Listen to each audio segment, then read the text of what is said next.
Welcome to my YouTube channel environmental education forum. हम लोग जो है पिछले क्लास में बात कर रहे थे जो है वेरिएबल्स एंड वेरिएशंस तक हम लोग बात कर लिए थे। इसमें जो है कुछ चीज़ें रह गई थी तो हम आगे कंटिन्यू करेंगे। तो वेरिएबल क्या होता था, जो है क्वालिटी या कैरेक्टरिस्टिक्स होता है जिसको हम क्या करते हैं जो है मेजर कर सकते हैं। Variable is quality or characteristic which is being observed or measured and can vary from one individual to another। मतलब वेरिएबल्स तो होते हैं जो मतलब एक इंडिविजुअल से दूसरे इंडिविजुअल में वेरी करते हैं, जिसको हम क्या करते हैं ऑब्जर्व कर सकते हैं या उसको हम मेजर कर सकते हैं जो ठीक है। फिर नेक्स्ट जो इसमें आता है for examples animals of same species में differ in their length, weight, age, sex जो है अब सेम स्पीसीज के ही जो है वो होंगे जो है एनिमल्स, लेकिन वो जो है उनकी लंबाई, उसके वजन में, एज में, सेक्स में, सब में जो है वेरी कर सकते हैं। दिस कैरेक्टरिस्टिक्स आर वेरिएबल्स, इसको हमने वेरिएबल्स कहते हैं। 10 variables can be defined as, सरकार वेरिएबल को डिफाइंड इस तरीके से किया जाता है the characteristic by which individual differ among themselves. मतलब जो है तो वो कैरेक्टरिस्टिक्स मतलब वो गुण जिसके द्वारा जो है इंडिविजुअल्स जो है जो इंडिविजुअल होता है जो है वो डिफ़र करता है दूसरों से, जो है अपना अलग होता है। मतलब व्यक्ति या जो है कोई है तो दूसरों से किस मामले में अलग हो रहा है उसका जो है गुण होता है, वेरिएबल्स कहे जाते हैं। ठीक है। या पार्टिकुलर वैल्यू यहाँ पे variable are term as variate, जो पार्टिकुलर वैल्यू आती है उसको जो हम लोग वेरिएट कहते हैं, वेरिएट वैल्यू बोलते हैं। जो है 2 टाइप्स की हो सकती हैं जो है quantitative variable, third one is the random variable. जो है वेरिएबल्स में जो है आपका क्वांटिटेटिव हुआ। क्वांटिटेटिव वेरिएबल कौन होता है? Quantitative variable the characteristics which can be measured on scale in some appropriate units, example measurement of age, weight, height, etc or counting the number of persons, places or things belonging to various category. मतलब quantitative variables होते हैं जो कि हम major कर सकते हैं, कोई एक एप्रोप्रिएट यूनिट होगी उसके से माप सकते हैं, स्केल कर सकते हैं, उसका एज हो सकता है, वेट हो सकता है, हाइट हो सकती है, इसी जो है या काउंट कर सकते हैं, नंबर ऑफ पर्सन से सब जो है, प्लेस या थिंग्स से सब जो है इसमें आएंगे आपके क्वालिटी में जो है क्वांटिटेटिव वेरिएबल्स में। फिर आपका next one is the qualitative variable. Qualitative variables वो है जिनको हम है मेजर नहीं कर सकते और अनएक्सप्रेसिबल होते हैं मैग्नीट्यूड में, मतलब उसकी वैल्यू कोई नहीं निर्धारित कर सकते हैं। फिर third one is the random variable. Random variable क्या होते हैं?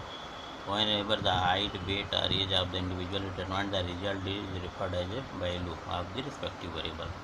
जब हम लोग जो हाइट, वेट, एज या इंडिविजुअल का डिटरमाइन करते हैं तो जो रिजल्ट होता है तो जो है उसको हम वैल्यू कहते हैं। जो है रिस्पेक्टिव वेरिएबल क्या वैल्यू होता है, मतलब कितना उसकी value. When the value is obtained rise result of chance factor the variable is called a random variable. जब जो है वैल्यू जो है बाई चांस आती है, मतलब जो है जिसमें चांस इन्वॉल्व होता है, आने का चांस होता है सबका जो है कुछ ना कुछ चांस होता है उनके आने का। इस तरीके के अगर जो है ऑब्जर्वेशन हो अगर इस तरीके से वेरिएबल्स हों तो उसको हम रैंडम वेरिएबल कहेंगे। जो है values obtained from measurement procedure are described as observation. और इसमें जो वैल्यू जाती प्राप्त होती है जो है उसका मेजरमेंट वेरिएशन होता है, वो जो है उसको हम लोग जो है डिस्क्राइब करते हैं, अब ऑब्जर्वेशन कहा जाता है। जो दी जा रहा फॉलोइंग 2 टाइप्स जो है ये 2 तरीके के होते हैं। ठीक है। First one is the discontinuous और डिस्क्रीट रैंडम वेरिएबल कहते हैं। One which is incapable of taking all possible, मतलब जिसमें सारे वैल्यूज को लेना पॉसिबल ना हो, ठीक है, संभव ना हो सारे वैल्यू को ले पाना, जो है उसमें बीच में गैप पाया जाएगा या कोई इंटरप्शंस हो, कैरेक्टराइज बाई गैप्स और इंटरप्शन इन द वैल्यूज और एब्सेंस ऑफ वैल्यू। नहीं भाई अब जो है बीच की वैल्यू एब्सेंट हो, ऐसे जो है होगा तो हम डिसकंटिन्यूअस और जो है डिस्क्रीट वेरिएबल्स कहते हैं। For example number of daily patient visiting a general hospital is a discrete random variable because the number of patient visited is days represented by whole number such as 5, 8, 10, 20 and not as 1.5 or 2.75 or fractional।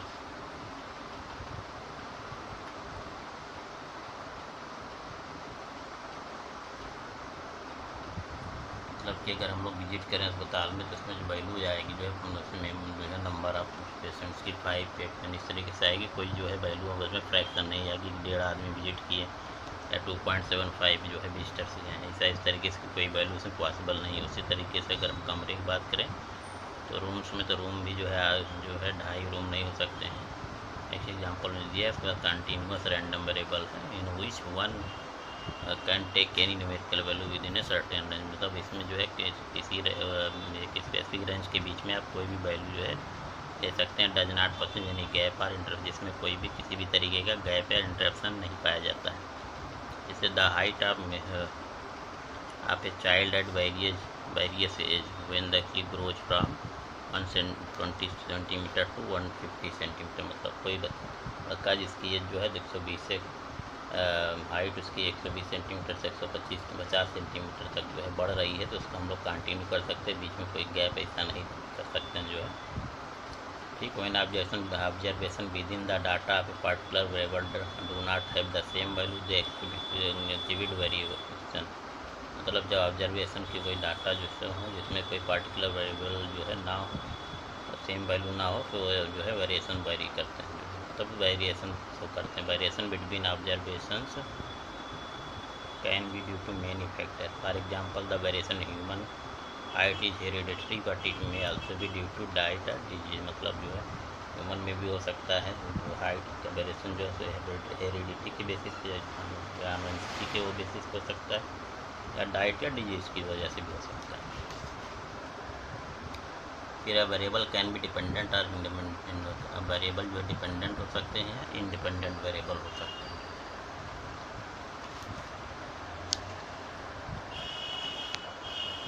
A variable can be dependent or a variable is called dependent variable when it is an outcome of interest। मतलब अगर कोई variable जो है interest जिसको हम interest ले रहे हैं, जिस चीज़ को जो हम लेना चाह रहे हैं, जिसकी वैल्यू निकालना चाह रहे हैं, ठीक है, वो जो है निकल के आएगा तो वो डिपेंडेंट होगा। ठीक है, it changes in the response to some intervention. जो है कुछ independent variable is that variable which is itself being manipulated. मतलब जो अपने आप भी मैनिपुलेटेड होता है, जो है इंडिपेंडेंट वेरिएबल होता है। Subscripts and summations. Next one is the subscript और समेशन। जो सब्सक्रिप्ट्स क्या होते हैं? Subscripts and suffixes are use to discriminate the different value of variable. मतलब सब्सक्रिप्ट्स और जो सफिक्स यूज किए जाते हैं जो बहुत सारे वैल्यूज होते हैं वेरिएबल को, उसको मेजर करने के लिए। जैसे कि अगर हम वेट का एग्जांपल लें तो वेट को अगर जो है x1 x2 के फॉर्म में करें, जो है पेज की अगर जो है हम लोग लेते हैं, अगर मान लो जो है n तक है, n मतलब जो है जितने रखना है टोटल n नंबर तक, उसको x1 x2 x3 एक्शन होता है, तो उसको हम क्या करते हैं, जब जोड़ते हैं तो एक सिंबल आता है जो है, इसको समेशन का सिंबल बोलते हैं। उसमें जो हम इसको समेशन बोलते हैं। तो अगर समेशन x बोलेंगे तो इसका मतलब हो जाएगा कि जो है वैल्यू x1 से लेके xn तक जितनी वैल्यू थी वो आपस में जोड़ दी गई। मतलब आई बाय इनिशियल से लेके n वैल्यू तक जो है सब जोड़ने के बाद जो है आपका जो है वो है। इसलिए समेशन आप equal to x1 plus x2 plus x3 plus xn कर होता है। और ये जो सिंबल है इसके नीचे i बराबर 0 से लेके ऊपर n तक लिखा जाता है, जो जैसे सिम्बोलाइज किया जाएगा डिटेल में। तो नहीं तो इसको जो है नॉर्मल सिंबल समेशन x लिख सकते हैं जो है। ठीक है, फिर इन्फ्रेंस क्या होता है? Inference is a simply a conclusion about A population. Inference क्या होता है? इन्फ्रेंस जो है एक सिंपल जो है कंक्लूजन होता है कि जो है कोई पॉपुलेशन का, जो हमने स्टेटिस्टिकल पॉपुलेशन या जो रिजल्ट आया हमारा, उसमें जो है कंक्लूजन उसका जो हम निकालते हैं उसको जो बोलते हैं, it can be of two type से दो तरीके हो सकते हैं, subject matter inference and statistical inference. Subject matter inference is the inference from a sample of unit to the population of unit. मतलब ये जो होता है सैंपल मैटर इन्फ्रेंस क्या होता है? The inference from a sample of unit to the population of unit. मतलब sample of unit जो होती है और जो पॉपुलेशन यूनिट्स होती है उसको जो है बीच में जो है वो है उसका सब्जेक्ट मैटर इन्फ्रेंस बोलते हैं। Statistical inference is a conclusion about A population on the basis of information content in a sample.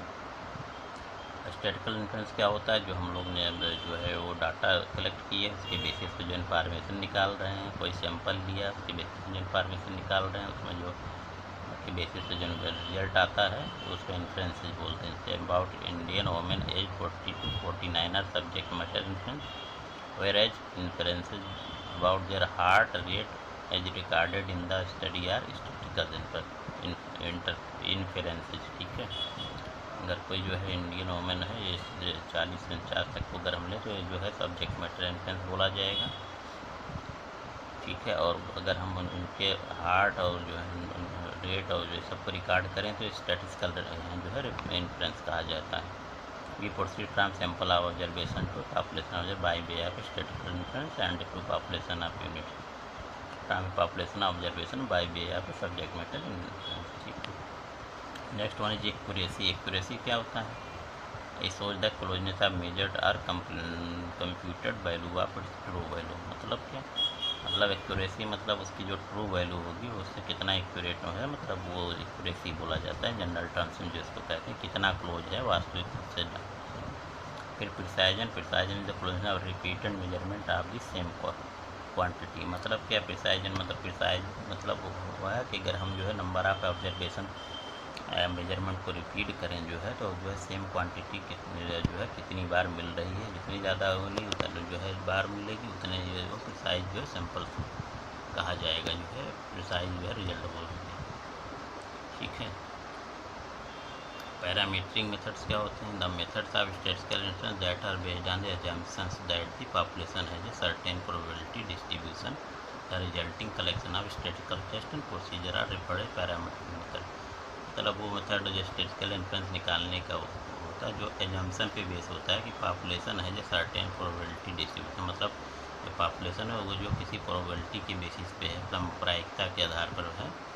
और जो रिजल्टिंग कंक्लूजन में statistical test and procedure are referred as. और इस तरीके की जो मतलब जो उन्हें रहता है कि स्टैटिस्टिकल टेस्ट पे बेस्ड है, तो जो इसके प्रोसीजर जो है उसको रिफर्ड करते हैं पैरामीट्रिक मेथड बोलते हैं। ठीक है, by this method inference is made about one or more of the probability distribution। For example T distribution, F distribution, ये सब जो है इसमें प्रोबेबिलिटी इन्वॉल्व होती है। इस वजह से जो है इसको जो हम लोग क्या बोलते हैं पैरामीट्रिक मेथड बोला जाता है, क्योंकि इसमें एजम्पशंस होते हैं जो एजम्पशन के बेस पे होता है पॉपुलेशन, जैसे प्रोबेबिलिटी डिस्ट्रीब्यूशन कोई इनका डिस्ट्रीब्यूशन इसमें फॉलो होगा, एफ डिस्ट्रीब्यूशन, टी डिस्ट्रीब्यूशन या कोई ऐसी चीज़ जो है और भी डिस्ट्रीब्यूशन उसके साथ जुड़े हुए होते हैं। ठीक है, इसलिए इसको पैरामीटर से बोलते हैं। पैरामीटर आप एंड एज्यूम्ड नॉर्मल प्रोबेबिलिटी इसको कहा जाता है। फिर आपका नॉन पैरामीट्रिक मेथड होते हैं the statistical procedure that do not require assumption of any form of probability distribution from which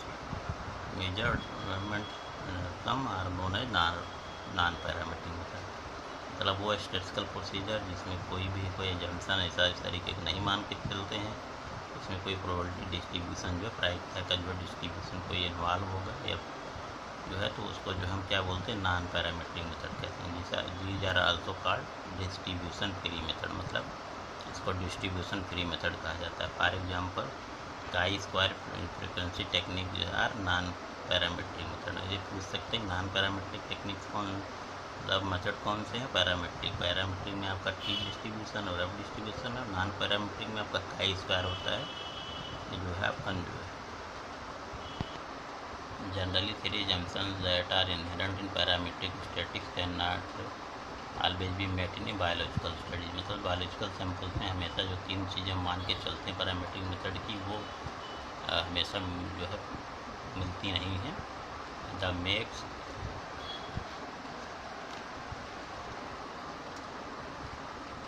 This makes the use of non-parametric test necessary.